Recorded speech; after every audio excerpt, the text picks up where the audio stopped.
Hey guys, it's Ben here. Welcome to T-Rex Space Station. It's 1 a.m. on a Saturday morning. Guess who's been drinking?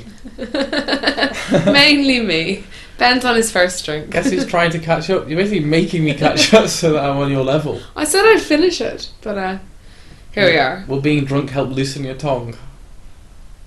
I'm not even answering that. I'm not saying anything dodgy, I'm just saying it in a talking way. No, I am feeling rather chatty, yeah. Yeah, I figured that we might try and do something different. You know, I'm all about experimenting with the channel, and it's been quite fun doing some Let's Plays with Neve and having two people. It's just much more fun than me talking at a camera on my own. So I thought maybe we'd do a little bit of a talky or chat type thing. Don't really have much agenda, to be honest, but are you up for it? Yeah, absolutely. Why not? So, actually, I was going to mention there's an article in the Badass Digest by a guy called Andrew Todd, and I'll post a link to the article in the comment section below. But basically, he's talking about the inherent misogyny and intolerance of women in the gaming community, and it's a pretty scathing article about some of the abuse that he's witnessed happening towards female gamers, female game reviewers, female editors of gaming magazines or columns, and it's quite shocking really, and it kind of opened my eyes. I thought perhaps there could be an issue or an imbalance, but I didn't really think that things would be quite as bad as he points out in this article, really. You know, he talks about trolling and things like that. Have you ever been a victim of internet trolling? I haven't, but it's something I would vaguely be aware of, and I suppose that, you know, you only hear of things like websites like Reddit in the context of bad things happening to people whose videos have been posted there. And I think it'd be something that I would be conscious of and aware of and would probably avoid. Yeah, because recently it was like someone recommended that I should post some of my stuff on Reddit, as a way of getting people to view your videos more, to increase your throughput or whatever. But we had a conversation and you were like, don't post your stuff on Reddit because you're going to get trolled. I did wonder, could you handle the trolls? Yeah, but I think it's a reasonable question to ask you for something on a site like Reddit. And yeah, and it's true, I haven't heard of Reddit outside of a context of, and maybe that's my own naivety with the internet in 2014, but it's not. It's a website that definitely is famed for the negative attention that it attracts, and for some of the things that have been in the media about suicides and things related to people whose stuff's been posted there. I don't know. Yeah, I think if you're going to put stuff out there, if you're going to be a content creator and you're going to put content on big sites, especially if you're doing stuff that's, well, like my stupid Mario video, where it's kind of, it's stupid. It's really easy. It's like fun. I can watch. It's fun. I can watch that video and pick like several things that I could troll myself with. That are very easy pickings for somebody who wanted to troll. And I think it's just part and parcel of being out there, isn't it? If you put videos on big websites, unfortunately, the way that the world is at the moment, it's horrible. Like, people will just troll you. And I felt quite vulnerable posting that stupid Mario video on Reddit, because I was like, obviously it's not just going to suddenly explode overnight, but there is this fear that people will, pick on you or... Yeah, no, absolutely, and I think most people would probably agree with me when I say that I don't really think it's okay that it's a prerequisite for someone who wants to be creative, wants to share their things with people who are out there, wants to share their for example, your Mario video, wants to share their silly creativity, a bit of fun with a community. I don't think it's okay that it has to be a prerequisite, that you have to be robust enough to deal with, obviously, the obvious amount of abuse you're going to you're inevitably going to suffer as a consequence of it. I don't really... I think it's become matter of fact. If you look at the guidelines on the Reddit posts, like most of the subreddits, there are things like don't hunt in packs and don't all downvote videos as part of a tirade against somebody. Because presumably those rules have to be put on the posting guidelines, because people have gone through and systematically downvoted someone as part of a concerted thing to try and cause trouble. And that's just a really sad state of affairs. Do we really need to have guidelines that say don't just downvote somebody because they're your enemy or because you're part of a big group of people that hate that person and part of a hate campaign against them? I think unfortunately the internet though itself lends itself to this sort of anonymous community where people are more powerful than they are in real life, and people feel like it's some kind of open forum for bullying. But I think more and more people should be much more wary of that kind of behaviour online. We've had how long have we all had access to the internet? I was probably about 14, I'm 27, so probably about 13, 14 years of access to the internet, access to all of these things. And I think that, yeah, we've had an absolutely free reign of speech online. But I think things are starting to change. I think there's much more people are, certainly in the UK, they're trying to bring in laws to certainly try and police the type of trolling, of cyberbullying, and try and really bring people to consequence of their online actions. Yeah, I agree. Now, that's the thing, interesting what you were saying about, like, it's a bit of a power trip for some people. Do you think that basically the internet is an easy way for people to express what they actually already feel, or whether it's creating people to be horrible? Like, you know, is it just that, you know, because I feel like I can't be traced or contacted, I can just reveal my horrible misogynistic opinions? Or do you think it's people doing it for fun? Or do you think these people have actually been swayed and persuaded by being part of this community and suddenly become misogynistic? I don't know. I think it's probably a bit of all of it. Like, I mean, personally, I'm a great believer in sort of inherent human goodness, and that people are generally quite kind and forgiving. And You're such a nice person. But I really do believe that. My experiences to date so far I generally don't think this many people could be so overly misogynistic in real life. Yeah, no, exactly. You can't function if you're that unpleasant person. You wouldn't be able to get a job. No one would respect you. You wouldn't have any friends. Yeah, it's just, I think it must be that they're just like, oh, they can get away with this because it's. But I think the internet lends itself to some kind of like anonymous voyeurist kind of people experiment with taboo generally. Like, as humans, we're kind of attracted to that experimentalism with the taboo, and I think part of that is being an unpleasant person. That it's not something maybe I personally want to experiment with, but I can kind of see a basis for it. I don't know, just in the fact that it's taboo and the internet is some kind of completely anonymous forum for that. And I think people can get carried away, and it can be very removed from reality. I think people don't really measure up the consequences, particularly bringing it back to trolling. Like, people forget that at the other end of that, like, really awful, cringeworthy, sad video is a human being, and it's very easy to forget that. And, you know, like, I like to say that I see the best in people, but I still fucking laugh at stuff. Yeah. So, you know, I still see people who are probably quite vulnerable, quite weak, and probably don't know what they're putting out there, the context that it'll be taken in. Like, I think it's important not to downplay the feminism issue, because that is a big part of it. Back to that, yeah. But I think that, you know, people of all walks of life and all types of things get trolled. And it's not just down to, like, feminism or whatever else. You know, people who are nerdy, people who do stupid stuff, people just don't like get trolled. And I think that feminism and misogyny are just a small part of it. Yeah. And that's kind of like, oh shit, I've lost track of what I was going to say. You're alright. Yeah, I think people can just get trolled for any reason, and it's like any minority type of group can be targeted. Well, it's bringing it back to, do you remember, like, primary school? I'm sure all of us have experience. If you were too pretty, girls were bullied because they were too pretty. Boys were bullied because they were too smart. Boys were bullied because they were too dumb. Like, there was no, as long as you were anything more than half a standard deviation away from absolutely barn door average, you were prey to bullying. And I suppose the internet is just a different forum for that kind of behaviour. But what's different is that it's not children. Like, these trolls are adults. It's like adult children. Like, I know, but they are adults. They're beyond the age of reason. They're, you know, and I think it's just that it feels removed from reality. You're sitting alone in your darkened living room, your darkened bedroom. What I was going to come on to, I remember now, do we not all sort of have a part to play in it? Because we all look at those stupid Vine videos, or we all laugh at those memes. A lot of those memes are based on real people. Like, it's a clip of someone who's recorded something, or it's a photo of somebody who looks stupid. And, you know, I am also part of that. I do sometimes share them, or at least laugh at them. And that's what I'm saying. It's not specific to, like, misogyny and equality for women. No, I completely agree. On a deeper level, it's actually about where we generate our humour from, and the rapidity with which something stupid can be shared online and grow. And actually, sometimes, you know, at the heart of that is making fun of somebody who's different to you and stupid or whatever else it is. But I think there's what's quite unique about our our online culture is that we're now using people's original footage to make fun of the original person. Whereas, to date, when we had 4.5 television channels up until, 2012? 2002. We parodied people in a comic format that was safe and approved and socially acceptable.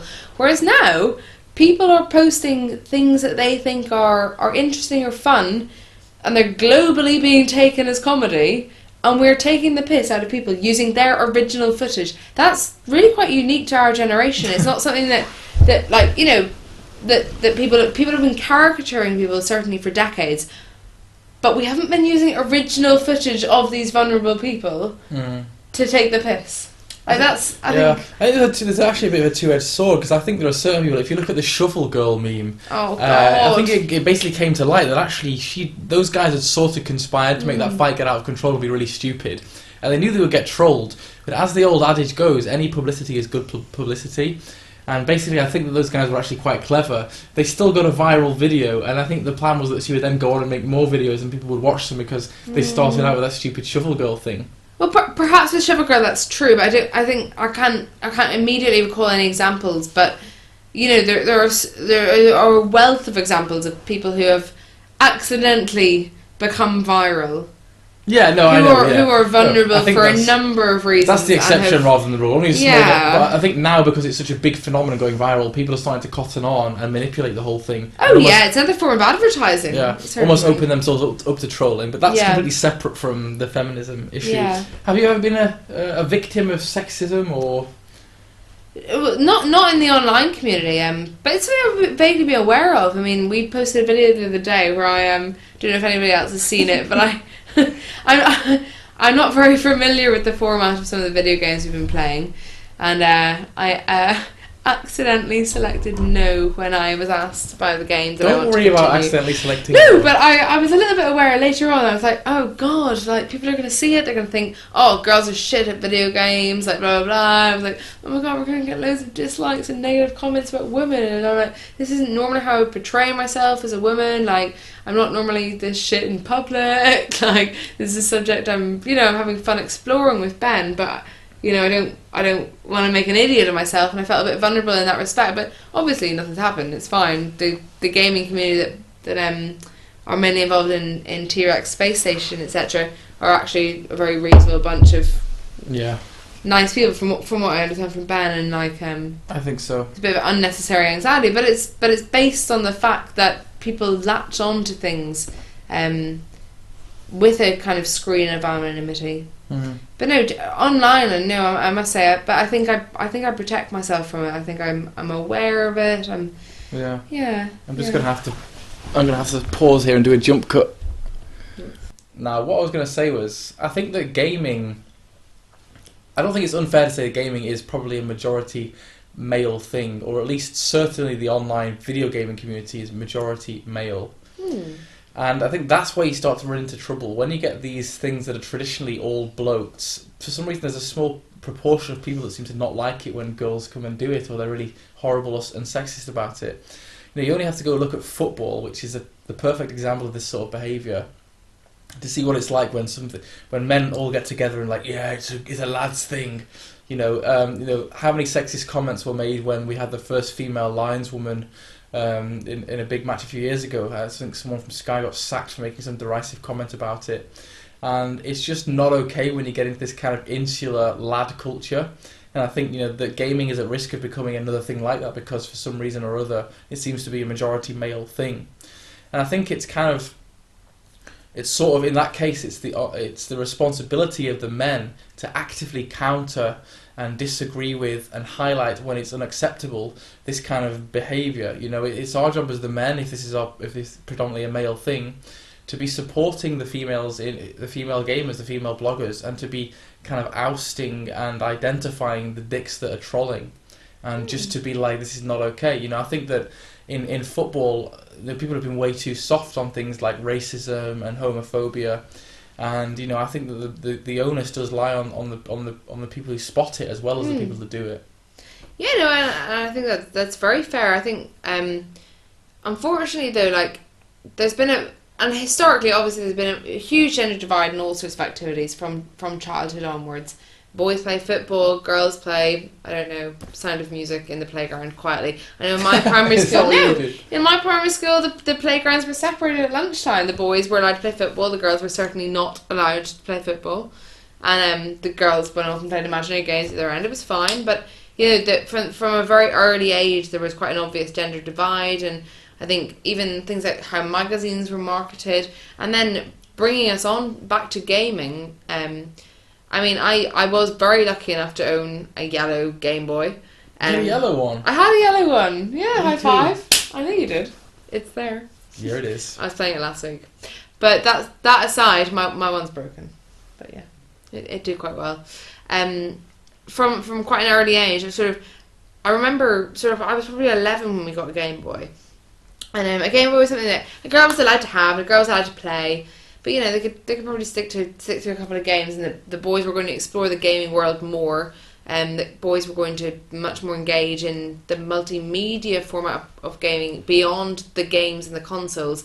Engage much more in the magazines and the stickers and the in the entire sort of I suppose it's marketing and it's advertising and that kind of world, and so for me that started at 11. I don't know about other people's experiences. That would have been about 1998.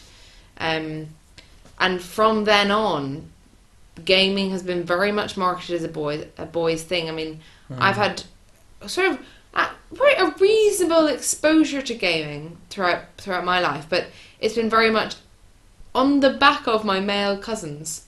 So they had the consoles, they had the PC games, and I was allowed to watch and sometimes play. And I guess maybe that's my cousins. Maybe that's the way it is, and feel free to disagree with me. But it was very much that there was a couple of things like the dance mat, the PlayStation 2, that was very much marketed at girls, and some of the snowboarding games were a bit more accessible. But a lot of them were very, especially the shoot 'em ups, like they were very male predominant, and girls could play, but but it's hard to say that the attitude came from the game, because the attitude didn't come from the game. There was nowhere on the gaming instructions that said that boys should play this. So this attitude has evolved, I suppose, within us and within our culture. We can't blame the games, we can't blame the gaming. Well, here's the difficult thing. Like, you basically, I know a couple of my friends who had kids not so long ago, and they were saying that they didn't want to be like, oh, it's a girl, we have to paint the room pink and get her dresses and call her a princess and stuff. If it's a boy, paint everything blue. Why do we have to sort of label things as feminine or masculine? Why do we have to decide that the boy will like cars and he'll like sailboats or whatever else, and the girl will like dolls and My Little Pony? There's no real reason why we should have to be so deterministic in establishing the gender roles. And that's what I think that part of the trouble is, that we define things. Football is a guy's thing, and netball is a girl's thing. Yeah. Why do we have to identify things like that? And secondly, even if we do, why do we then have to be such a dick when somebody's outside of those preset boundaries that we make? That's where the problem rises. I remember reading a really great article in the newspaper not so long ago about a little boy who, he wanted to wear dresses or whatever. It's something pretty out there and kind of funny, but his dad was really sweet and loving, and his dad went out with him also wearing a dress so that the boy didn't feel self-conscious. And it was a really adorable little story. Yeah. I know that's an extreme example, but the point is about identifying with people that might not fit into the standard preconceived ideas of what it is to be their gender. And that goes with the whole thing of sport and video games and all the rest. Like, why do we always have to be so harsh to people who are different? And that's what I think that the whole being sexist to girl gamers comes from. It comes from, this is what men do, this is our thing, girls don't know anything about it, you're doing something different, we don't like it, we're going to troll the shit out of you. I think it basically comes down to that. It comes down to preconceived labelling of things that are masculine and feminine.